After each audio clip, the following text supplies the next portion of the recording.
Hi ನಮಸ್ತೆ ಎಲ್ಲರಿಗೂ Kannada studio YouTube channel ಸ್ವಾಗತ. ಸೊ ಇಂದಿನ ಸೆಷನ್ನಲ್ಲಿ ನಾವೇನು ನೋಡೋಣ ಅಂತ ಹೇಳಿದ್ರೆ ಇಂದಿನ ಮೀನ್ಸ್ ಜೂನ್ 13ರ ಪ್ರಚಲಿತ ಘಟನೆಗಳಲ್ಲಿ ಕಂಡುಬರ್ತಕ್ಕಂತಹ ಟಾಪ್ 25 ಕರೆಂಟ್ ಅಫೇರ್ಸ್ ಪ್ರಶ್ನೆಗಳನ್ನ ಈ ಒಂದು ಸೆಷನ್ನಲ್ಲಿ ನಾವು ಸಂಪೂರ್ಣವಾಗಿ ಡಿಸ್ಕಷನ್ ಮಾಡೋಣ. ಹಾಗೆ ಅದಕ್ಕೆ ಸಂಬಂಧಪಟ್ಟಿರ್ತಕ್ಕಂತಹ ಸಮ್ ಸ್ಟ್ಯಾಟಿಕ್ ಜಿಕೆ ಪ್ರಶ್ನೆಗಳನ್ನು ಸಹ ಡಿಸ್ಕಷನ್ ಮಾಡೋಣ, ಸರಿನಾ?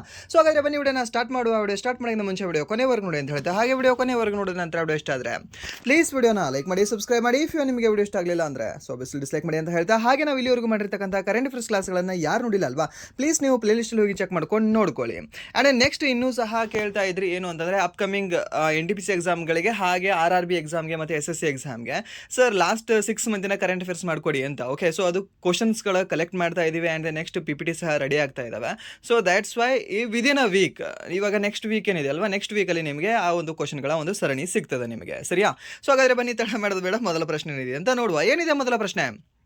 23ನೇ FIFA ವಿಶ್ವಕಪ್ 2026ರ ಉದ್ಘಾಟನೆ ಎಲ್ಲಿ ನಡೆಯಿತು ಅಂತ ಕೇಳಿದ್ದಾನೆ. ಯಾವುದು ಈ ಒಂದು FIFA ವರ್ಲ್ಡ್ ಕಪ್ ಅಂತ ಹೇಳ್ತೀವಿ, ಯಾವುದು ಒಂದು FIFA ವರ್ಲ್ಡ್ ಕಪ್. ಸೊ ಇದು 2026ರಲ್ಲಿ ಉದ್ಘಾಟನೆ ಆಗಿದೆ. ಸೊ ಹಾಗಾದರೆ ಆ ಒಂದು ಉದ್ಘಾಟನೆ ಆಗಿರತಕ್ಕಂಥ ಒಂದು ದೇಶ ಯಾವುದು ಅಂತ, ಯಾವುದು? ಅಮೆರಿಕ, ಮೆಕ್ಸಿಕೋ, ಕೆನಡಾ ಮತ್ತು ಫ್ರಾನ್ಸ್ ಅಂತ ಕೊಟ್ಟಿದ್ದಾರೆ. ಯಾಕೆ ಸರ್ ಇದು ಈ ರೀತಿ ಕ್ವಶನ್ ಕೇಳಿದ್ದಾನೆ ಅಂತ? ಓಕೆ, ನಾರ್ಮಲ್ ಆಗಿ ಯಾವುದೇ ಒಂದು ವರ್ಲ್ಡ್ ಕಪ್ ಆಗಿರಲಿ, ಯಾವುದೇ ಒಂದು ವಿಶ್ವಕಪ್ ಆಗಿರಲಿ, ಒಂದು ದೇಶದಲ್ಲಿ ನಡೀತದಲ್ವಾ, ಅದು ಸಾಮಾನ್ಯ ಅಲ್ವಾ? ಇದು 3 ದೇಶಗಳಲ್ಲಿ ನಡೀತಾ ಇದೆ. ಯಾವ್ಯಾವ ದೇಶಗಳಲ್ಲಿ? ಅಮೆರಿಕ, ಮೆಕ್ಸಿಕೋ ಹಾಗೆ ಕೆನಡಾ ಅಂತಕ್ಕಂತಹ 3 ನಾರ್ತ್ ಅಮೆರಿಕನ್ ದೇಶಗಳಲ್ಲಿ ನಡೀತಾ ಇದೆ. ಸೊ ದ್ಯಾಟ್ಸ್ ವೈ ಈ 3 ದೇಶಗಳಲ್ಲಿ ಯಾವ ದೇಶದಲ್ಲಿ ಉದ್ಘಾಟನೆ ಆಗಿದೆ ಅಂತ ಪ್ರಶ್ನೆಯನ್ನ ಕೇಳ್ತಾನೆ ನಿಮಗೆ. ಸೊ ಅವಾಗ ನೀವು ಹೇಳಬೇಕಾಗಿರ್ತಕ್ಕಂಥ ಆನ್ಸರ್ ಯಾವುದು ಅಂದ್ರೆ ಆಪ್ಷನ್ ಬಿ, ಮೆಕ್ಸಿಕೋ ಅಂತ ಹೇಳಬೇಕಾಗುತ್ತೆ. ಯಾವುದಂದ್ರೆ ಒಂದು ಮೆಕ್ಸಿಕೋದಲ್ಲಿ FIFA ವಿಶ್ವಕಪ್ 2026ರ ಉದ್ಘಾಟನೆ ನಡೆಯಿತು. ಹಾಗಾದ್ರೆ ಇದು ಎಷ್ಟನೇ ಆವೃತ್ತಿ ಆಗಿತ್ತು ಅಂತ ನಿಮಗೆ ಕೇಳ್ತೇನೆ. ಅವಾಗ ನೀವು ಹೇಳಬೇಕಾಗಿರತಕ್ಕಂಥದ್ದು 23ನೇ ಆವೃತ್ತಿ ಆಗಿರುತ್ತೆ. ಈ ವರ್ಷ ನಡೀತಕ್ಕಂಥ ಒಂದು FIFA ವರ್ಲ್ಡ್ ಕಪ್ ಅಂತ ಹೇಳ್ತೀವಿ. ಸರ್ ಎಷ್ಟನೇ ಆವೃತ್ತಿ ಆಗಿರುತ್ತೆ? ಈ 23ನೇ ಆವೃತ್ತಿ ಆಗಿರುತ್ತೆ.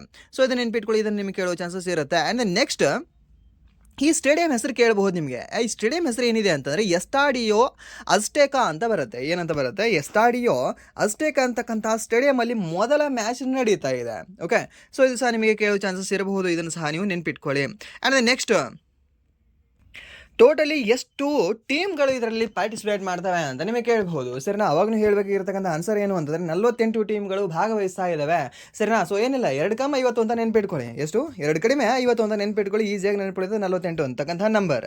ಆ್ಯಂಡ್ ಇದಕ್ಕಿಂತ ಮುಂಚೆ ಎಷ್ಟು ಟೀಮ್ಗಳು ಭಾಗವಹಿಸ್ತಾ ಇತ್ತು ಅಂತ ಕೇಳಿದ್ರೆ 32 ಟೀಮ್ಗಳು ಭಾಗವಹಿಸ್ತಾ ಇತ್ತು.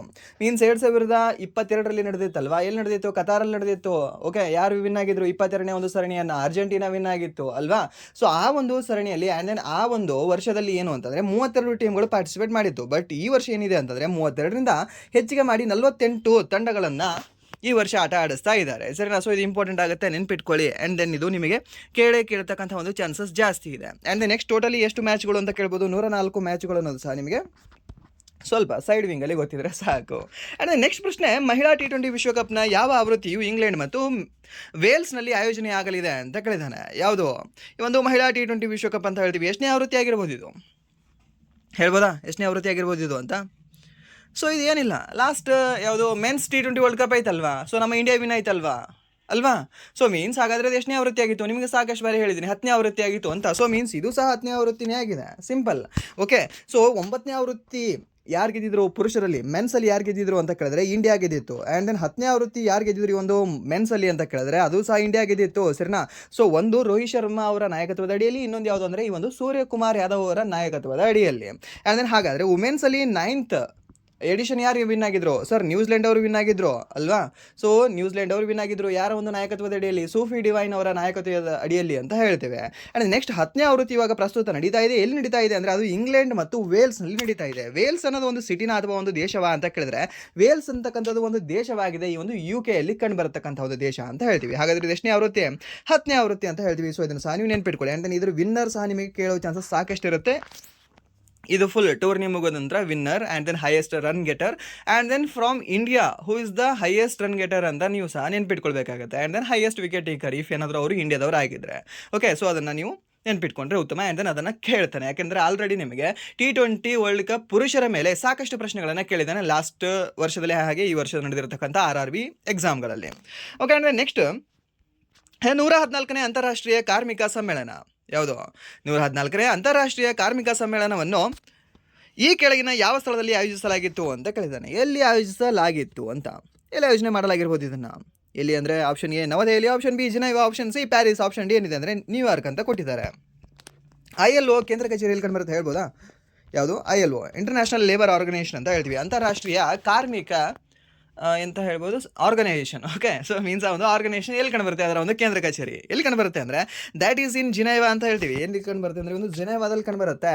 ಸೊ ಹಾಗಾಗಿ ಇದನ್ನು ಸಹ ಈ ಒಂದು ಸಮ್ಮೇಳನವನ್ನು ಸಹ ಆಯೋಜನೆ ಮಾಡಿದ್ದು ಎಲ್ಲಿ ಅಂತಂದರೆ ಇದೇ ಒಂದು ಜಿನೆವಾದಲ್ಲಿ ಆಯೋಜನೆ ಮಾಡಲಾಗಿತ್ತು. ಯಾವುದು? ಈ ಒಂದು 114ನೇ ಅಂತಾರಾಷ್ಟ್ರೀಯ ಕಾರ್ಮಿಕ ಸಮ್ಮೇಳನ ಅಂತ ಹೇಳ್ತೇವೆ. ಓಕೆ, ಸೊ ಯಾರಿಗಾದರೂ ಕ್ಲಾಸ್ ಫಾಸ್ಟಾಗಿ ಫೀಲ್ ಆಗ್ತಾ ಇದ್ದರೆ ಸಮ್ ನ್ಯೂ ಸ್ಟೂಡೆಂಟ್ಸ್ಗಳಿಗೆ ಪ್ಲೀಸ್ ನೀವು 0.9x ಅಲ್ಲಿ ಇಟ್ಕೊಂಡು ಕ್ಲಾಸ್ನ ಕೇಳ್ಕೊಳ್ಳಿ. ಓಕೆ, ಆ್ಯಂಡ್ ನೆಕ್ಸ್ಟ್ ಪ್ರಶ್ನೆ, ಈ ಚಾಥಲ ಕೆಂಡ ಇನ್ಕಿ ಗ್ನೀಟ ಯಾವುದು? ಈ ಒಂದು ಈ ಚಾಥಲ ಕೆಂಡ ಗ್ನೀಟ ಎಂಬ ಹೊಸ ಪ್ರಭೇದದ ಮೀನನ್ನು ಈ ಕೆಳಗಿನ ಯಾವ ರಾಜ್ಯದಲ್ಲಿ ಕಂಡುಹಿಡಿಯಲಾಗಿದೆ ಅಂತ. ಓಕೆ, ಪ್ರೊನೌನ್ಸ್ ಮಾಡೋಕ್ಕೆ ಬರದೇ ಇರತಕ್ಕಂಥ ಹೆಸರನ್ನು ಇಟ್ಬಿಡ್ತಾರೆ, ಸೊ ನೆನಪಿಳಿಯಲ್ಲ ಅಷ್ಟೇ. ಓಕೆ, ಸೊ ಏನು ಕೇರಳ, ಒಡಿಶಾ, ರಾಜಸ್ಥಾನ ಮತ್ತು ಹರಿಯಾಣ ಅಂತ ಕೊಟ್ಟಿದ್ದಾರೆ. ಸೊ ಹಾಗಾದ್ರೆ ಇದಕ್ಕೆ ಸರಿಯಾದ ಉತ್ತರ ಯಾವ್ದಾಗ್ಬೋದು ಅಂತ ಹೇಳ್ಬೋದಾ? ಯಾವ್ದಾಗ್ಬೋದು ಇದಕ್ಕೆ ಸರಿಯಾದ ಉತ್ತರ ಹೇಳ್ಬೋದಾ? ಯಾವುದು ಸರಿ? ಒಂದು ಈ ಚಾಥಲ ಕೆಂಡ ಇನ್ಕಿಗ್ನಿಟಾ ಅಂತ ಈ ರೀತಿ ಇದೆ ಅಂತಂದರೆ ಐ ಥಿಂಕ್ ಇದೊಂದು ನಮ್ಮ ಸೌತಲ್ಲಿ ಇರತಕ್ಕಂಥ ಹೆಸರೇ ಆಗಿರ್ಬೋದು. ಮೀನ್ಸ್ ನಮ್ಮ ಸೌತಲ್ಲಿ ಅಂದರೆ ಯಾವುದು ಅಂತ ಹೇಳ್ತೀವಿ, ಒಂದು ನಮ್ಮ ಕೇರಳ ಅಂತ ಹೇಳ್ತೀವಿ. ಯಾವುದೇ ಒಂದು ಕೇರಳದ ರಾಜ್ಯದಲ್ಲಿ ಕಂಡು ಹಿಡಿದಿರ್ತಕ್ಕಂಥ ಒಂದು ಹೊಸ ಮೀನಾಗಿದೆ. ಓಕೆ, ಸೊ ಇದನ್ನು ಸಾನು ನೆನಪಿಟ್ಕೊಳ್ಳಿ. ಆ್ಯಂಡ್ ದೆನ್ ಈ ರೀತಿಯ ಮೀನನ್ನು ಸೆಂಟ್ರಲ್ ಗೌರ್ಮೆಂಟಿನ ಈ like CGL, CHSL and then MTS ಎಕ್ಸಾಮಲ್ಲಿ ಕೇಳ್ತಾನೆ, GDL ಎಲ್ಲ ಕೇಳಲ್ಲ. ಆ್ಯಂಡ್ ದೆನ್ ಈ RRB ಡಿಪಾರ್ಟ್ಮೆಂಟಲ್ಲಿ ತೊಗೊಂಡ್ರೆ ನಿಮಗೆ RRB NTPCಲಿ ಆ್ಯಂಡ್ ದೆನ್ RPF ಅಲ್ಲಿ ಆ್ಯಂಡ್ ದೆನ್ ನೆಕ್ಸ್ಟ್ JEE ಎಕ್ಸಾಮಲ್ಲಿ ಕೇಳೋ ಚಾನ್ಸಸ್ ಸ್ವಲ್ಪ ಜಾಸ್ತಿ ಇರುತ್ತೆ. ಬಟ್ ಸ್ಟೇಟಲ್ಲಿ ನಿಮಗೆ PC ಇಂದ ನೀವು KS ವರೆಗೂ ಯಾವುದೇ ಎಕ್ಸಾಮ್ ತೊಗೊಂಡ್ರೆ ಈ ರೀತಿ ಒಂದು ಫಿಕ್ಸ್ ಒಂದು ಕ್ವಶನ್ ಇರುತ್ತೆ. ಒಂದೆರಡು ಮೀನ್ಸ್ HK ವಿಭಾಗದಲ್ಲಿ ಇಲ್ಲಾಂದರೆ ನಾನ್ HK ವಿಭಾಗದಲ್ಲಿ ಒಟ್ಟಿನಲ್ಲಿ ಈ ರೀತಿ ಕೇಳ್ತಾರೆ ನಿಮಗೆ ಪ್ರಶ್ನೆ. ನೆಕ್ಸ್ಟ್ ಪ್ರಶ್ನೆ, ಜೂನ್ 11, 2026ರಂದು ಮಹಾನ್ ಭಾರತೀಯ ಕ್ರಾಂತಿಕಾರಿ ಮತ್ತು ಕವಿ ರಾಮ್ ಪ್ರಸಾದ್ ಬಿಸ್ಮಿಲ್ ಅವರ ಯಾವ ಜಯಂತಿಯನ್ನು ಆಚರಿಸಲಾಯಿತು ಅಂತ ಕೇಳಿದ್ದಾರೆ. ಸರ್, ಯಾವುದು ಒಂದು ರಾಮ್ ಪ್ರಸಾದ್ ಬಿಸ್ಮಿಲ್ ಅವರ ಯಾವ ಜಯಂತಿಯನ್ನು ಆಚರಣೆ ಮಾಡಲಾಗಿದೆ ಅಂತ. ಯಾವಾಗ? ಈ ಒಂದು ಜೂನ್ 11, 2026ಕ್ಕೆ. ಸೊ ಎಷ್ಟನೇ ಒಂದು ಜಯಂತಿಯನ್ನು ಆಚರಣೆ ಮಾಡಿರ್ಬೋದು ನಾವು? ಎಷ್ಟನೇ ಜಯಂತಿ ಆಚರಣೆ ಮಾಡಿದ್ದೀವಿ ಅಂದರೆ ದ್ಯಾಟ್ ಈಸ್ ಒಂದು 129ನೇ ಜಯಂತಿಯನ್ನು ಆಚರಣೆ ಮಾಡಿದ್ದೀವಿ. ಸರ್ನ ಎಷ್ಟನೇ ಜಯಂತಿ ಅಂದರೆ ಒಂದು 129ನೇ ಜಯಂತಿ ಅಂತ ಹೇಳ್ತೀವಿ. ಸರ್, ನಮ್ಮ ಭಾರತದ ಕ್ರಾಂತಿಕಾರಿಯಾಗಿದ್ದರು ಯಾರು ಅಂದರೆ ಈ ರಾಮ್ ಪ್ರಸಾದ್ ಬಿಸ್ಮಿಲ್ಲಾ ಅವರು. ಓಕೆ, ಸೊ ಕಾಕೋರಿ ರೈಲು ದುರಂತ ನಿಮ್ಗೆ ಗೊತ್ತಿರುತ್ತೆ. ಸೊ 1924 ಆಗುತ್ತೆ. ಸೊ ಅದರ ಕಾರಣದಿಂದಾಗಿ 4 ಜನಕ್ಕೆ ಟೋಟಲಿ ಫಾಸಿ ಆಗುತ್ತೆ. ಓಕೆ, ಗಲ್ಲಿಗೇರಿಸ್ತಾರೆ. ಆ 4 ವ್ಯಕ್ತಿಗಳಲ್ಲಿ ಇವರು ಒಬ್ಬರು ಅಂತ ಹೇಳ್ತೀವಿ. ಯಾರು? ರಾಮ್ ಪ್ರಸಾದ್ ಬಿಸ್ಮಿಲ್ಲಾ ಅವರು. ಆ್ಯಂಡ್ ನೆಕ್ಸ್ಟ್ ರೋಷನ್ ಅವರು ಅಂತ ಹೇಳ್ತೀವಿ. ಸೊ ಅವರು ಮತ್ತು ಅಶ್ಫಾಕುಲ್ಲಾ ಖಾನ್ ಅವರು. ಸೊ ಇವರು ಸಹ ಗಲ್ಲಿಗೇರಿರ್ತಕ್ಕಂಥ ವ್ಯಕ್ತಿಗಳಾಗಿದ್ದರು ಅವಾಗ. ಓಕೆ, ಸೊ ಇದನ್ನು ನೆನ್ಪಿಟ್ಕೊಳ್ಳಿ, ಇದು ಸಹ ನಿಮಗೆ ಕೇಳೋ ಚಾನ್ಸಸ್ ಇರುತ್ತೆ. ಆ್ಯಂಡ್ ನೆಕ್ಸ್ಟ್ ಕಾಕೋರಿ ರೈಲು ದುರಂತದ ಬಗ್ಗೆ ಸಹ ನಿಮಗೆ ಕೇಳೋದು ಚಾನ್ಸ್ ಇರಬಹುದು. ಆ್ಯಂಡ್ ನೆಕ್ಸ್ಟ್ ಇವರು ಯಾವ ಒಂದು ಸಂಘಟನೆಗೆ ಸಂಬಂಧ ಹೊಂದಿದ್ರು ಅಂತ ಕೇಳ್ಬೋದು. HRA ಅಂತ ಹೇಳಬೇಕಾಗುತ್ತೆ, ಹಿಂದೂಸ್ತಾನ್ ರಿಪಬ್ಲಿಕ್ ಅಸೋಸಿಯೇಷನ್ ಅಂತ ಹೇಳಬೇಕಾಗುತ್ತೆ. ಆ್ಯಂಡ್ ದೆನ್ ಅದರ ಒಂದು ಲೀಡರ್ಸ್ ಯಾರು ಅಂತ ಕೇಳ್ಬೋದು. ಅದನ್ನು ಸ್ಥಾಪನೆ ಮಾಡಿರ್ತಕ್ಕಂಥವ್ರು ಸಚೀಂದ್ರನಾಥ್ ಸನ್ಯಾಲ್ ಅಂತ ಸಹ ನಿಮಗೆ ಗೊತ್ತಿರಬೇಕಾಗುತ್ತೆ. ಓಕೆ, ಸೊ ಇದನ್ನು ಸಹ ನೀವು ನೆನ್ಪಿಟ್ಕೊಳ್ಳಿ. ಆ್ಯಂಡ್ ದೆನ್ ನೆಕ್ಸ್ಟ್ ಪ್ರಶ್ನೆ, ಸರಕು ಸಾಗಣೆಯ ವಿಳಂಬ ಕಡಿಮೆ ಮಾಡಲು ಮತ್ತು ಗಡಿ ವ್ಯಾಪಾರವನ್ನು ಹೆಚ್ಚಿಸಲು ವಿನಿಮಯ ಎಂಬ ಭೂ ಬಂದರು ನಿರ್ವಹಣಾ ವ್ಯವಸ್ಥೆಯನ್ನು ಯಾರು ಪ್ರಾರಂಭಿಸಿದರು ಅಂತ ಕೇಳಿದ್ದಾನೆ. ಯಾವುದು ಈ ಒಂದು ವಿನಿಮಯ ಅಂತಕ್ಕಂಥದ್ದು? Okay, land port management system, LPMS ಅಲ್ವಾ? Land port management system. ಹೌದು, ಈ ಒಂದು ಲ್ಯಾಂಡ್ ಪೋರ್ಟ್ ಮ್ಯಾನೇಜ್ಮೆಂಟ್ ಸಿಸ್ಟಮ್ನ ಅಡಿಯಲ್ಲಿ ಈ ಒಂದು ವಿನಿಮಯ ಎಂತಕ್ಕಂಥ ಒಂದು ವ್ಯವಸ್ಥೆಯನ್ನು ಪ್ರಾರಂಭ ಮಾಡಿದ್ದಾರೆ. ಯಾವುದರ ಅಡಿಯಲ್ಲಿ ಅಂತ ಕೇಳ್ಬೋದು. ಈ ಒಂದು ಲ್ಯಾಂಡ್ ಪೋರ್ಟ್ ಮ್ಯಾನೇಜ್ಮೆಂಟ್ ಸಿಸ್ಟಮ್ನ ಅಡಿಯಲ್ಲಿ ಇದನ್ನು ತಂದಿದ್ದಾರೆ ಅಂತಲೇ ಹೇಳಬೇಕಾಗತ್ತೆ. ಹಾಗಾದರೆ ಇದನ್ನು ಬಿಡುಗಡೆ ಮಾಡಿರ್ತಕ್ಕಂಥ ವ್ಯಕ್ತಿ ಯಾರು ಬಿಡುಗಡೆ ಮಾಡಿದ್ದಾರೆ ಇದನ್ನು ಅಂತ? ಸೊ ಯಾರು ಅಂದರೆ ದ್ಯಾಟ್ ಇಸ್ ನಮ್ಮ ಭಾರತ ಗೃಹ ಸಚಿವ ಅಮಿತ್ ಶಾ ಅಂತ ಹೇಳ್ತೀವಿ. ಸೊ ಅವರು ಅದನ್ನು ಬಿಡುಗಡೆ ಮಾಡಿದ್ದಾರೆ ಅಂದರೆ ಅದರ ಅಂಡರಲ್ಲಿ ಕಂಡುಬರ್ತಕ್ಕಂಥ ಈ ಒಂದು ಸ್ಕೀಮನ್ನು ಸಹ ಬಿಡುಗಡೆ ಮಾಡಿರ್ತಕ್ಕಂಥವ್ರು ಯಾರಾಗಿರ್ಬೋದು? ಆಪ್ಷನ್ ಸಿ ಇದಕ್ಕೆ ಸರಿಯಾದ ಉತ್ತರ ಆಗಿರ್ಬೋದಲ್ಲ? ಹೌದು, ಆಪ್ಷನ್ ಸಿ ಇದಕ್ಕೆ ಸರಿಯಾದ ಉತ್ತರ ಆಗುತ್ತೆ. ಬಟ್ ನಿಮ್ಗೆ ಗೊತ್ತಿರಬೇಕಾಗಿರ್ತಕ್ಕಂಥದ್ದು ಏನು ಅಂತಂದರೆ ನಾರ್ಮಲ್ ಆಗಿ ಈ LPMS land port management system ಇದು ಗೊತ್ತಿರಬೇಕು. ಆ್ಯಂಡ್ ದೆನ್ ಸೆಕೆಂಡ್ ಒನ್ ವಿನಿಮಯ ಗೊತ್ತಿರಬೇಕು. ಆ್ಯಂಡ್ ದೆನ್ ನೆಕ್ಸ್ಟ್ ಇನ್ನೊಂದು ಏನು ಅಂದರೆ ನಿಮಗೆ ಈ ವಿನಿಮಯ ಅಂದರೆ ಜಸ್ಟ್ ನಿಮ್ಗೆ ಅಷ್ಟೇ ಕೇಳ್ತಾನೆ, ವಿನಿಮಯ ಅಂತಕ್ಕಂಥದ್ದು ಏನಾಗಿದೆ ಅಂತ. ನಾರ್ಮಲಿ ಈ ರೀತಿ ಕೇಳಿದ್ರೆ ಸ್ವಲ್ಪ ನೀವು ಗೆಸ್ ಮಾಡಿ ಆ್ಯಂಡ್ ದೆನ್ ಅದು ಇದು ಅಂತ ನೋಡ್ಕೊಂಡು ಹೇಳ್ಬೋದು.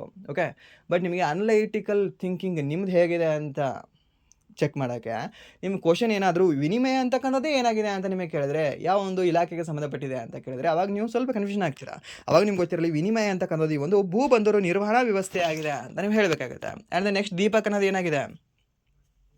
ಅದೊಂದು ಈ ಒಂದು ಬಾರ್ಡರ್ ಆರ್ಗನೈಸೇಷನ್ ಏನಿದಾರಲ್ಲ ಅವರು ಆರಂಭ ಮಾಡಿರ್ತಕ್ಕಂಥ ಒಂದು ಸ್ಕೀಮ್ ಆಗಿದೆ ಅಂತ ಹೇಳ್ಬೋದು. ಓಕೆ, BRO ಅಂತ ಹೇಳ್ತೀವಿ ಅಲ್ವಾ, ಬಾರ್ಡರ್ ರೋಡ್ ಆರ್ಗನೈಸೇಷನ್ ಅವರು, ಅವರಿಗೆ ಸಂಬಂಧಪಟ್ಟಿರ್ತಕ್ಕಂಥ ಒಂದು ಸ್ಕೀಮ್ ಆಗಿದೆ. ಓಕೆ, ಸೊ ಅದು ಸಹ ನಿಮ್ಗೆ ಗೊತ್ತಿದೆ. ಆ್ಯಂಡ್ ನೆಕ್ಸ್ಟ್ ಈ ಒಂದು ಪಂಚ್ ಚಾಟ್ ಬೋಟ್ ಅಂತ ಒಂದು ಸ್ಟಾರ್ಟ್ ಆಗಿದೆ. ಸೊ ಅದು ಇದಕ್ಕೆ ಸಂಬಂಧಪಟ್ಟಿದೆ, ಪಂಚಾಯತ್ಗೆ ಸಂಬಂಧಪಟ್ಟಿದೆ. ಸಿಂಪಲ್, ಕೆಲವೊಂದು ಟರ್ಮ್ಗಳು ಗೊತ್ತಿದ್ರೆ, ಎಕ್ಸಾಕ್ಟ್ ಗೊತ್ತಿದ್ರೆ ಈಸಿ ಆಗುತ್ತೆ ಎಕ್ಸಾಮ್ಗಳಲ್ಲಿ. ಆ್ಯಂಡ್ ನೆಕ್ಸ್ಟ್ ಪ್ರಶ್ನೆ, ರಸ್ತೆ ಅಪಘಾತದ ಬಲಿಪಶುಗಳಿಗೆ ಸಹಾಯ ಮಾಡಲು ರಾಹವೀರ್ ಯೋಜನೆಗಾಗಿ ಸಚಿವಾಲಯವು ಯಾರೊಂದಿಗೆ ಪಾಲುದಾರಿಕೆ ಮಾಡಿಕೊಂಡಿದೆ ಅಂತ ಕೇಳಿದ್ದಾನೆ. ರಾಹವೀರ್ ರಾಹ ಅದಕ್ಕೆ ವೀರ್. ರಾಹ ಮೀನ್ಸ್ ರ್ಯಾಪಿಡೋ, ವೀರ್ ಮೀನ್ಸ್ ವೀರ. ಓಕೆ, ನಾಯಕ ಅಂತ ನನಗೆ ರ್ಯಾಪಿಡೋ ಕ್ಯಾಪ್ಟನ್ ಅಂತ ಬರುತ್ತಲ್ವಾ, ಅವರನ್ನು ರ್ಯಾಪಿಡೋ ಕ್ಯಾಪ್ಟನ್ ಅಂತ ಕರೀತಾರಲ್ವ. ಸೊ ಮೀನ್ಸ್ ಆ ಒಂದು ರ್ಯಾಪಿಡೋ ಜೊತೆಗೆ ಒಂದು ರಸ್ತೆ ಸಚಿವಾಲಯ ಏನಿದೆ, ರಸ್ತೆ ಸಾರಿಗೆ ಸಚಿವಾಲಯ ಏನಿದೆ ಅಲ್ವಾ, ಒಪ್ಪಂದವನ್ನು ಮಾಡಿಕೊಂಡಿದೆ. ಮೀನ್ಸ್ ಹೇಗೆ, ಇವಾಗ ನಾರ್ಮಲ್ ಆಗಿ ಇವಾಗ ಒಂದು ಹೈವೇದಲ್ಲಿ ಆಕ್ಸಿಡೆಂಟ್ ಆಗಿದೆ ಅಂತ ತಿಳ್ಕೊಳ್ಳಿ. ಓಕೆ, ಹೈವೇದಲ್ಲಿ ಆಕ್ಸಿಡೆಂಟ್ ಆಗಿದೆ ಬೇಕಾಗಿಲ್ಲ, ಹೈವೇದಲ್ಲಿ ನೀವು ನಿಂತ್ಕೊಂಡಿದ್ದೀರಾ ಅಂತ ತಿಳ್ಕೊಳ್ಳಿ. ಸೊ ಅಲ್ಲಿಂದ ಸಿಟಿ 15 ಕಿಲೋಮೀಟರ್ ದೂರ ಇದೆ. ಓಕೆ, ಸೊ ನೀವು ಒಂದು ಆಂಬುಲೆನ್ಸ್ಗೆ ಕಾಲ್ ಮಾಡ್ತೀರಾ, ಇಲ್ಲೇ ಪಕ್ಕದಲ್ಲಿ ಒಂದು ಆಕ್ಸಿಡೆಂಟ್ ಆಗಿದೆ, ಆತ ಏನು ಮಾಡ್ತಾನೆ, ಆಂಬುಲೆನ್ಸ್ ಕಾಲ್ ಮಾಡ್ತಾನೆ, ಆ ಆಂಬುಲೆನ್ಸ್ ಬರುತ್ತೆ 30 ನಿಮಿಷಗಳ ನಂತರ. ಓಕೆ, 30 ನಿಮಿಷ ಬೇಕಾಗತ್ತೆ. ಬಟ್ ಅದೇ ಪಕ್ಕ ನಿಂತಿರ್ತಕ್ಕಂಥ ಒಬ್ಬ ಕಾರ್ ಕೆಟ್ಟು ನಿಂತಿರ್ತಕ್ಕಂತಹ ವ್ಯಕ್ತಿ ಕಾಲ್ ಮಾಡ್ತಾನೆ, ನನಗೆ ಏನೋ ಒಂದು ಸ್ನ್ಯಾಕ್ಸ್ ಬೇಕಾಗಿದೆ, ಏನೋ ಒಂದು ಚಿಪ್ಸ್ ಬೇಕಾಗಿದೆ ಅಂತ. ಸೊ ಇಲ್ಲಿಂದ ರ್ಯಾಪಿಡೋ ಅವನು, ಓಕೆ, ಇಲ್ಲಾಂದರೆ ಬ್ಲಿಂಕೆಟ್ ಅವರು ಎಷ್ಟು ನಿಮಿಷದಲ್ಲಿ ಬರ್ತಾರೆ ಅವರು, ಸೊ ಜಸ್ಟ್ ವಿದಿನ್ ಒಂದು 10 ನಿಮಿಷದಲ್ಲಿ ಬರ್ತಾನೆ. ಓಕೆ, ಸೊ ಆ ಕಾರಣಕ್ಕಾಗಿ ನಮಗಿಂತ ನೀವೇ ಫಸ್ಟ್ ಇದ್ದೀರಾ, ಸೊ ಸ್ವಲ್ಪ ನಮ್ಮ ಜೊತೆ ನೀವು ಕೈಗೂಡಿಸಿ. ಸೊ ಇಲ್ಲಿ ಈ ಮೆಡಿಸಿನ್ ಹೆಲ್ಪ್ ಮಾಡೋಕ್ಕೆ ಅದರಿಂದ ಫಸ್ಟ್ ಏಡ್ ಮಾಡೋಕ್ಕೆ ಹೆಲ್ಪ್ ಆಗಲಿ ಅನ್ನೋ ಕಾರಣದಿಂದಾಗಿ ಅವ್ರ ಜೊತೆ ಪಾಲುದಾರಿಕೆಯನ್ನು ಮಾಡ್ಕೊಂಡಿದ್ದೀವಿ ಅಂತ ಹೇಳಿದ್ದಾರೆ ಅವರು. ಓಕೆ, ಇದು ಒಂದು ರೀತಿಯಿಂದ ಶೇಮ್ ಅಂತ ಅನಿಸ್ಬೋದು, ಬಟ್ ನಾರ್ಮಲ್ ಆಗಿ ಇದು ಜನತೆಗೆ ಒಳ್ಳೆಯದಾಗುತ್ತೆ I think. Okay, and next ಪ್ರಶ್ನೆ, ವೋಗ್ ಐವೇರ್ ತಮ್ಮ ಭಾರತದ ಹೊಸ ಬ್ರ್ಯಾಂಡ್ ಅಂಬಾಸಿಡರ್ ಆಗಿ ಯಾರನ್ನು ನೇಮಿಸಿದೆ ಅಂತ ಕೇಳ್ತಾನೆ. ಯಾವುದೇ ಒಂದು ವೋಗ್ ಐವೇರ್ ಅವರು ಯಾರನ್ನ ಬ್ರ್ಯಾಂಡ್ ಅಂಬಾಸಿಡರ್ ಆಗಿ ನೇಮಕ ಮಾಡಿದ್ದಾರೆ ಅಂತ. ಸೊ ಯಾರನ್ನ ನೇಮಕ ಮಾಡಿರಬಹುದು ಇವರು, ಯಾರಂದರೆ ಸರ್ ದ್ಯಾಟ್ ಇಸ್ ಕೃತಿ ಅವ್ರನ್ನ ಅಂತ ಹೇಳ್ತೀವಿ. ಹೆಸರನ್ನ ಯಾರು, ಒಂದು ಕೃತಿ ಸ್ಯಾನನ್ ಅವರು. ಸೊ ಈ ಬಾಲಿವುಡ್ ನಟಿ ಅನಿಸುತ್ತೆ ಇವರು ಅಲ್ವಾ. ಸೊ ಅವರನ್ನು ಇವರು ನೇಮಕ ಮಾಡ್ಕೊಂಡಿದ್ದಾರೆ ಆ್ಯಸ್ ಅ ಬ್ರ್ಯಾಂಡ್ ಅಂಬಾಸಿಡರ್ ಆಗಿ. ಅಂದರೆ ನೆಕ್ಸ್ಟ್ ಪ್ರಶ್ನೆ, ನಿಯೋ ಎಂಬ ವಿಶ್ವದ ಮೊದಲ ವಾಣಿಜ್ಯ ಮೆದುಳು ಚಿಪ್ಗೆ ಯಾವ ದೇಶವು ಅನುಮೋದನೆ ನೀಡಿದೆ ಅಂತ ಕೇಳ್ತಾನೆ. ಯಾವುದೇ ಒಂದು ನಿಯೋ ಅಂತಕ್ಕಂಥದ್ದು ಏನು ಅಂತ ಕೇಳ್ಬೋದು. ಸೊ ಇದೊಂದು ವಿಶ್ವದ ಮೊದಲ ವಾಣಿಜ್ಯ ಮೆದುಳು ಚಿಪ್ ಆಗಿದೆ. ಸೊ ಹಾಗಾದರೆ ಇದಕ್ಕೆ ಯಾವ ದೇಶ ಅನುಮೋದನೆ ನೀಡಿದೆ ಅಂತ ನಿಮಗೆ ಕೇಳ್ಬೋದು. ಯಾವ ದೇಶ ಅನುಮೋದನೆ ನೀಡಿರ್ಬೋದು ಇದಕ್ಕೆ, ಯಾವುದಂದರೆ sir that is none other than China ಅಂತ ಹೇಳ್ತೀವಿ. ಯಾವುದಂತ ಹೇಳ್ತೀವಿ, ಒಂದು ಚೀನಾ ಅಂತ ಹೇಳ್ತೀವಿ, ಚೀನಾ. ಮೆದುಳಿಗೆ ಚಿಪ್ ಆ್ಯಂಡ್ ದ ನೆಕ್ಸ್ಟ್ ಮನುಷ್ಯನಿಗೆ ಚಿಪ್. ಸೊ ಎಲ್ಲ ರೀತಿ ಮಾಡ್ತಕ್ಕಂಥ ಒಂದು ದ ಇಂಟೆಲಿಜೆಂಟ್ ಮೈಂಡನ್ನು ಹೊಂದಿರತಕ್ಕಂಥ ನಮ್ಮ ಏಷ್ಯಾದ 2 ದೇಶಗಳಲ್ಲಿ ಒಂದು ದ ಪ್ರಮುಖ ದೇಶ ಚೀನಾ ಅಂತ ಹೇಳ್ತೀವಿ. The second one as usual Japan ಅಂತ ನಾವು ಹೇಳ್ಕೊಳ್ಬಹುದು. ಓಕೆ, ಸೊ ನಿಮ್ಗೆ ಗೊತ್ತಿರಲಿ ನೀವು ಅಂತಕ್ಕಂಥದ್ದು ಯಾವ ದೇಶ ಅಂತ ಹೇಳ್ತೀವಿ, ಒಂದು ಚೀನಾಗೆ ಸಂಬಂಧಪಟ್ಟಿರ್ತಕ್ಕಂಥದ್ದು ಒಂದು ಮೆದುಳಿನ ಚಿಪ್ ಆಗಿದೆ. ಆ್ಯಂಡ್ ಇದು ಅನುಮೋದನೆ ನೀಡಿರ್ತಕ್ಕಂಥ ಮೊದಲ ದೇಶವಾಗಿದೆ ಅಂತ ಹೇಳ್ತೀವಿ. ಯಾವುದೇ ಒಂದು ಚೀನಾ ಇಂಪಾರ್ಟೆಂಟ್ ಆಗುತ್ತೆ, ನೆನ್ಪಿಟ್ಕೊಳ್ಳಿ, ಇಂಪಾರ್ಟೆಂಟ್ ಆಗುತ್ತೆ. ಯಾಕಂದರೆ ಮತ್ತೆ ನಿಮಗೆ ಕ್ವಶನ್ ನೋಡೋಕ್ಕೆ ಸಿಗಲ್ಲ. ಆ್ಯಂಡ್ ನೆಕ್ಸ್ಟ್ ಪ್ರಶ್ನೆ ಒಂದು ಭರತಿರಾಜ್, ಯಾರು ಒಂದು ಭರತಿರಾಜ್ ಅವರು ಯಾವ ಕ್ಷೇತ್ರದೊಂದಿಗೆ ಸಂಬಂಧವನ್ನು ಹೊಂದಿದ್ದರು ಅಂತ ಕೇಳಿದ್ದಾನೆ. ಸರ್ ಇವರು ಭರತಿರಾಜು ಅಥವಾ ಭಾರತಿರಾಜ್. ಸೊ ಇವರು ಯಾವುದರೊಂದಿಗೆ ಸಂಬಂಧ ಹೊಂದಿದ್ರು ಅಂತ, ಯಾವುದರೊಂದಿಗೆ ಸಂಬಂಧ ಹೊಂದಿದ್ದಾರೆ ಇವರು, ಯಾವುದರೊಂದಿಗೆ ಅಂದರೆ ಅವಾಗ ನಾವು ಹೇಳಬೇಕಾಗಿದೆ ಸರ್ ಇವರು ಚಲನಚಿತ್ರ ನಿರ್ಮಾಪಕರಾಗಿದ್ದರು. ಏನಾಗಿದ್ರು, ಒಂದು ಚಲನಚಿತ್ರ ನಿರ್ಮಾಪಕರಾಗಿದ್ದರು. ಯಾವ ರಾಜ್ಯಕ್ಕೆ ಸಂಬಂಧ ಹೊಂದಿದ್ರು ಇವರು, ಸೊ ಇವರು ಕೇರಳಕ್ಕೆ ಸಂಬಂಧ ಹೊಂದಿದ್ರು. ಕೇರಳದಲ್ಲಿ ಕಂಡುಬರ್ತಾರೆ. ಆ್ಯಂಡ್ ದೆನ್ ರೀಸೆಂಟಾಗಿ ಇವರು ಕೇರಳದಲ್ಲಿ ಆ್ಯಂಡ್ ದೆನ್ ತಮಿಳ್ನಾಡಿಗೂ ಸಹ ಚಿತ್ರ ಮಾಡಿದ್ದಾರೆ. ತಮಿಳಲ್ಲಿ ಹಾಗೆ ಈ ಒಂದು ಮಲಯಾಳಮಲ್ಲಿ ರೀಸೆಂಟಾಗಿ ಡೆತ್ ಆಗಿದ್ದಾರೆ. ಓಕೆ, ಕೇರಳದಲ್ಲಿ ಡೆತ್ ಆಗಿದ್ದಾರೆ. ಸೊ ಅದಕ್ಕೆ ಅವರು ನ್ಯೂಸಲ್ಲಿ ಇದ್ದರು. ಆ್ಯಂಡ್ ನೆಕ್ಸ್ಟ್ ಪ್ರಶ್ನೆ, ತಮೀಮ್ ಇಕ್ಬಾಲ್ ಅವರನ್ನು ಇತ್ತೀಚೆಗೆ ಯಾವ ದೇಶದ ಕ್ರಿಕೆಟ್ ಮಂಡಳಿಯ ಅಧ್ಯಕ್ಷರನ್ನಾಗಿ ನೇಮಿಸಲಾಗಿದೆ ಅಂತ ಕೇಳಿದ್ದಾನೆ. ಯಾರನ್ನ, ಈ ಒಂದು ತಮೀಮ್ ಇಕ್ಬಾಲ್ ಅವರನ್ನು ಯಾವ ದೇಶದ ಕ್ರಿಕೆಟ್ ಮಂಡಳಿ ಅಧ್ಯಕ್ಷರನ್ನಾಗಿ ನೇಮಕ ಮಾಡಲಾಗಿದೆ ಅಂತ. ಸರ್ ಇವರು ನೇಮಕ ಮಾಡಿರ್ತಕ್ಕಂಥದ್ದು ಈ ಒಂದು ಬಾಂಗ್ಲಾದೇಶಕ್ಕೆ. ಹೆಸರನ್ನ ಯಾರನ್ನ ಅಂತಂದರೆ ಒಂದು ಬಾಂಗ್ಲಾದೇಶಕ್ಕೆ ಅಂತ ಹೇಳ್ತೀವಿ. ಯಾರು, ಈ ಒಂದು ತಮೀಮ್ ಇಕ್ಬಾಲ್ ಅವರು. ಓಕೆ, ಯಾರು, ಈ ಒಂದು ತಮೀಮ್ ಇಕ್ಬಾಲ್ ಅವರು. ಆ್ಯಂಡ್ ನೆಕ್ಸ್ಟ್ ಪ್ರಶ್ನೆ ಒಂದು ಅಲ್ಬಿನಿಸಮ್ ಜಾಗೃತಿ ದಿನವನ್ನು ಪ್ರತಿ ವರ್ಷ ಯಾವ ದಿನದಂದು ಆಚರಿಸಲಾಗ್ತದೆ ಅಂತ. ಯಾವುದೇ ಒಂದು ಅಲ್ಬನಿಸಮ್ ಜಾಗೃತಿ ದಿನವನ್ನು ಪ್ರತಿ ವರ್ಷ ಯಾವ ದಿನದಂದು ಆಚರಿಸಲಾಗ್ತದೆ. ಯಾವ ದಿನ ಆಚರಣೆ ಮಾಡ್ತೇವೆ ನಾವು ಪ್ರತಿ ವರ್ಷ, ಯಾವ ದಿನ ಅಂತಂದರೆ ದ್ಯಾಟ್ ಈಸ್ ಒಂದು 13 ಜೂನ್ಗೆ ನಾವು ಪ್ರತಿ ವರ್ಷ ಆಚರಣೆಯನ್ನು ಮಾಡ್ತೇವೆ. ಸರಿ, ಯಾವಾಗ ಅಂದರೆ ಒಂದು ಪ್ರತಿ ವರ್ಷ 13 ಜೂನ್ಗೆ ಆಚರಣೆ ಮಾಡ್ತೇವೆ. ಅಂದರೆ ನೆಕ್ಸ್ಟ್ ಪ್ರಶ್ನೆ, ಅಂತಾರಾಷ್ಟ್ರೀಯ ಪ್ರಯಾಣಕ್ಕಾಗಿ ಭಾರತದ ಈಸಿ ಕನೆಕ್ಟ್ ಮಾಡೆಲನ್ನು ಅಳವಡಿಸಿಕೊಂಡ ಭಾರತದ ಮೊದಲ ನಗರ ಯಾವುದು ಅಂತ ಕೇಳ್ತಾನೆ. ಈಸಿ ಕನೆಕ್ಟ್ ಮಾಡೆಲನ್ನು ಅಳವಡಿಸಿಕೊಂಡಿರ್ತಕ್ಕಂಥ ಭಾರತದ ಮೊದಲ ನಗರ ಯಾವುದಾಗಿರ್ಬೋದು ಆ ಒಂದು ನಗರ, that is none other than Varanasi ಅಂತ ಹೇಳ್ತೀವಿ. ಯಾವುದೇ ಒಂದು ವಾರಣಾಸಿಗೆ ನಾನು ಈಸಿಯಾಗಿ ಹೋಗಬೇಕು, ಹೇಳ್ತೀನಿ ಈಸಿಯಾಗಿ ನಾನು ಕನೆಕ್ಟ್ ಆಗಬೇಕು ಅಂತ ಕೇಳಿದ್ರೆ ಒಂದು ಈಸಿ ಕನೆಕ್ಟ್ ಮಾಡಲನ್ನು ನೀವು ಅಳವಡಿಸ್ಕೊಳ್ಬೇಕು. ಸೊ ಅವಾಗ ನೀವು ಈಸಿಯಾಗಿ ಹೋಗ್ತೀರಾ ಅಂತ ನೆನ್ಪಿಟ್ಕೊಳ್ಳಿ. ದ್ಯಾಟ್ ಈಸ್ ವಾರಣಾಸಿ ಅಂತ ನಿಮಗೆ ನೆನಪುಳಿತದೆ. Okay, simple. ಆ್ಯಂಡ್ ನೆಕ್ಸ್ಟ್ ಪ್ರಶ್ನೆ, ಮಂಗೋಲಿಯಾದಲ್ಲಿ ನಡೆದ 2026 ಮಹಿಳಾ ಏಷ್ಯನ್ ವೈಯಕ್ತಿಕ ಚೆಸ್ ಚಾಂಪಿಯನ್ಶಿಪ್ನ ಪ್ರಶಸ್ತಿಯನ್ನು ಈ ಕೆಳಗಿನವರಲ್ಲಿ ಯಾರು ಗೆದ್ದರು ಅಂತ ಕೇಳಿದ್ದಾನೆ. ಮಹಿಳಾ ವಿಭಾಗದಲ್ಲಿ ಮಹಿಳಾ ಏಷ್ಯನ್ ವೈಯಕ್ತಿಕ ಚೆಸ್ ಚಾಂಪಿಯನ್ಶಿಪ್ ಪ್ರಶಸ್ತಿಯನ್ನು ಕೆಳಗಿನವರಲ್ಲಿ ಯಾರು ಗೆದ್ದರು ಅಂತ, ಯಾರು ಗೆದ್ದಿರ್ಬೋದು ಇದರಲ್ಲಿ ಅಂತ ಹೇಳ್ಬೋದಾ, ಯಾರು ಗೆದ್ದಿರ್ಬೋದು, ಯಾರು ಅಂದರೆ sir that is none other than Savita Shri Bhaskar ಅವರು ಅಂತ ಹೇಳ್ತೀವಿ. ಫಸ್ಟ್ ಟೈಮ್ ಕೇಳಿರ್ತೀರ ಹೆಸರು, ನೆನ್ಪಿಟ್ಕೊಳ್ಳಿ. ಓಕೆ, ಸವಿತಾ ಶ್ರೀ ಭಾಸ್ಕರ್ ಅವರು ಅಂತ ಹೇಳ್ತೇವೆ. ಆ್ಯಂಡ್ ನೆಕ್ಸ್ಟ್ ಪ್ರಶ್ನೆ, ಇತ್ತೀಚೆಗೆ ಯಾವ ಭಾರತೀಯರಿಗೆ ಅಮೆರಿಕನ್ ಮಿಲಿಟರಿ ಅಕಾಡೆಮಿಯಿಂದ ಬೀರರ್ ಬ್ರೂಕ್ಸ್ ಪ್ರಶಸ್ತಿ ಮತ್ತು ಜನರಲ್ ಡಗ್ಲಾಸ್ ಮ್ಯಾಕಾರ್ಥರ್ ಮಿಲಿಟರಿ ನಾಯಕತ್ವ ಬರವಣಿಗೆ ಪ್ರಶಸ್ತಿ ನೀಡಲಾಯಿತು ಅಂತ ಕೇಳಿದ್ದಾರೆ. ಯಾರಿಗೆ ಒಂದು ಪ್ರಶಸ್ತಿಯನ್ನು ನೀಡಲಾಗಿದೆ ಅಂತ, ಯಾರಿಗೆ ನೀಡಲಾಗಿರ್ಬೋದು ಇದನ್ನು ಹೇಳ್ಬೋದಾ? ಯಾವುದು ಯಾರಿಗೆ ಅಂದರೆ ದ್ಯಾಟ್ ಈಸ್ ಒಂದು ಪ್ರಭಾತ್ ಮಿಶ್ರಾ ಅವರಿಗೆ ನೀಡಲಾಗಿದೆ. ಸರ್ ಅಭಿಲಾಷ್ ಬರಾಕ ಅವರು ಅಂತ ನೀವು ಹೇಳಬೇಡಿ. ಓಕೆ, ಸೊ ಅವರಿಗೆ ಅಡ್ವೊಕೇಟ್, UN ಅಡ್ವೊಕೇಟ್ ಏನಿದೆ ಅಲ್ವಾ ಅವಾರ್ಡ್, ಮಿಲಿಟರಿ ಅಡ್ವೊಕೇಟ್ ಅವಾರ್ಡ್, ಅದನ್ನು ನೀಡಲಾಗಿದೆ ಅಭಿಲಾಷ ಅವರಿಗೆ. ಬಟ್ ಈ ಅವಾರ್ಡ್ ಯಾವುದು ಅಂದರೆ ಒಂದು ಬೀರರ್ ಬ್ರೂಕ್ಸ್ ಪ್ರಶಸ್ತಿ ಮತ್ತು ಜನರಲ್ ಡಗ್ಲಾಸ್ ಮ್ಯಾಕ್ ಅರ್ಥಾರ್ ಮಿಲಿಟರಿ ನಾಯಕತ್ವ ಬರವಣಿಗೆ ಪ್ರಶಸ್ತಿ ನೀಡಲಾಗಿರ್ತಕ್ಕಂಥದ್ದು ಒಂದು ಪ್ರಭಾತ್ ಮಿಶ್ರಾ ಅವರಿಗೆ. ಯಾರಿಗೆ?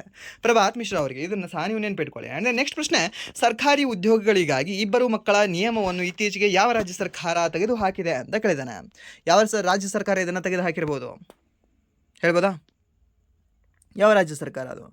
ಸರ್ ದ್ಯಾಟ್ ಈಸ್ ಮಧ್ಯಪ್ರದೇಶ ಅಂತ ಹೇಳ್ತೀವಿ. ಯಾವುದೇ ಒಂದು ಮಧ್ಯಪ್ರದೇಶ ಏನಿದೆ ಅಲ್ವಾ, ಈ ಒಂದು ರೂಲ್ಸನ್ನು ತೆಗೆದು ಹಾಕಿದೆ ಇವಾಗ. ಆ್ಯಂಡ್ ನೆಕ್ಸ್ಟ್ ಪ್ರಶ್ನೆ, ಗ್ರಾಮೀಣ ಪ್ರದೇಶಗಳಲ್ಲಿ ಹೈಸ್ಪೀಡ್ ಇಂಟರ್ನೆಟ್ ಸಂಪರ್ಕವನ್ನು ಹೆಚ್ಚಿಸಲು ಯಾವ ರಾಜ್ಯ ಸರ್ಕಾರ ಪ್ರಾಜೆಕ್ಟ್ ಗಂಗಾವನ್ನು ಪ್ರಾರಂಭಿಸಿದೆ ಅಂತ ಕೇಳಿದ್ದಾನೆ. ಪ್ರಾಜೆಕ್ಟ್ ಗಂಗಾವನ್ನು ಆರಂಭಿಸಿರ್ತಕ್ಕಂತಹ ರಾಜ್ಯ ಯಾವುದಾಗಿರ್ಬೋದು? ಸರ್ ಗಂಗಾ ನದಿ ಅತಿ ಉದ್ದವಾಗಿ ಹರಿದಿರತಕ್ಕಂಥ ಯಾವ ರಾಜ್ಯದಲ್ಲಿ? ಉತ್ತರ ಪ್ರದೇಶ. ಸೊ ಆನ್ಸರ್ ಯಾವುದು? ಉತ್ತರ ಪ್ರದೇಶ. ಇದಕ್ಕೆ ಸರಿಯಾದ ಉತ್ತರ ಆಗುತ್ತೆ. ಆ್ಯಂಡ್ ನೆಕ್ಸ್ಟ್ ಪ್ರಶ್ನೆ, ಭಾರತದ ಮೊದಲ AI ಸಕ್ರಿಯ ಹೈಪರ್ ಸ್ಕೇಲ್ ಡೇಟಾ ಸೆಂಟರ್ ಅನ್ನು ಎಲ್ಲಿ ಸ್ಥಾಪಿಸಲಾಗುವುದು ಅಂತ ಕೇಳಿದ್ದಾನೆ. Hyperscale data centre. So ಇಲ್ಲಿ ಇದನ್ನು ಸ್ಥಾಪನೆ ಮಾಡಲಾಗಿರ್ಬೋದು. ಎಲ್ಲಿ? ಸರ್ ದ್ಯಾಟ್ ಈಸ್ ಒಂದು ಗುಜರಾತ್ ಅಂತ ಹೇಳ್ತೇವೆ. ಓಕೆ, ಸೊ ಒಂದು ಗುಜರಾತ್ನ ನೆನ್ಪಿಟ್ಕೊಳ್ಳಿ.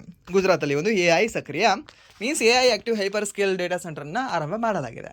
ಆ್ಯಕ್ಟಿವ್ ಅಂತದು, ಸಕ್ರಿಯ ಮೀನ್ಸ್ ಆ್ಯಕ್ಟಿವ್ ಅಂತ ಹೇಳ್ತೀವಲ್ವ. ಸೊ ಸಿಂಪಲ್ ಹಾಗೆ. ಆ್ಯಂಡ್ ನೆಕ್ಸ್ಟ್ ಪ್ರಶ್ನೆ, ಇರಾನ್ ಇತ್ತೀಚೆಗೆ ಯಾವ ದೇಶದ ವಿರುದ್ಧ ಆಪರೇಷನ್ ನರ್ಸ್ ಅನ್ನು ಪ್ರಾರಂಭಿಸಿದೆ ಅಂತ. ಓಕೆ, ಆಪರೇಷನ್ ನರ್ಸ್ ಅಲ್ಲ, ಇದು ಆ್ಯಕ್ಚುಲಿ ನಸರ್ ಅಂತ ಬರುತ್ತೆ, NASR. Okay, spelling actually.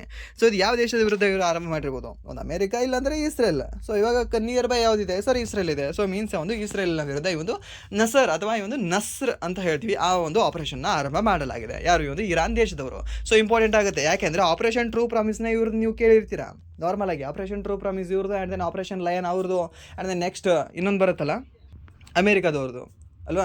So ಅದನ್ನು ಕೇಳಿರ್ತೀರ. ಬಟ್ ಇಲ್ಲಿ ಆಪರೇಷನ್ ಟ್ರೂ ಪ್ರಾಮಿಸ್ ಜೊತೆಗೆ ಇರಾನ್ನ ಇನ್ನೊಂದು ಯಾವುದು ಒಂದು ಆಪರೇಷನ್ ಅಂತ ಕೇಳಿದ್ರೆ ಆಪರೇಷನ್ ನಸರ್ ಅಂತ ಹೇಳ್ತೀವಿ, ಇಲ್ಲಾಂದರೆ ಆಪರೇಷನ್ ನರ್ಸ್ ಅಲ್ಲ, NASR. ಓಕೆ, ನಸ್ರ್ ಅಂತ ಹೇಳ್ಬೋದು ಅದನ್ನು. ಸೊ ಅದನ್ನ ನೆನ್ಪಿಟ್ಕೊಳ್ಳಿ, ಇದು ಇಂಪಾರ್ಟೆಂಟ್ ಆಗುತ್ತೆ ನಮಗೆ. ಆಪ್ಷನ್ ಎ ಹೆಸರಲ್ಲಿ ಸರಿ ಉತ್ತರ ಆಗುತ್ತೆ.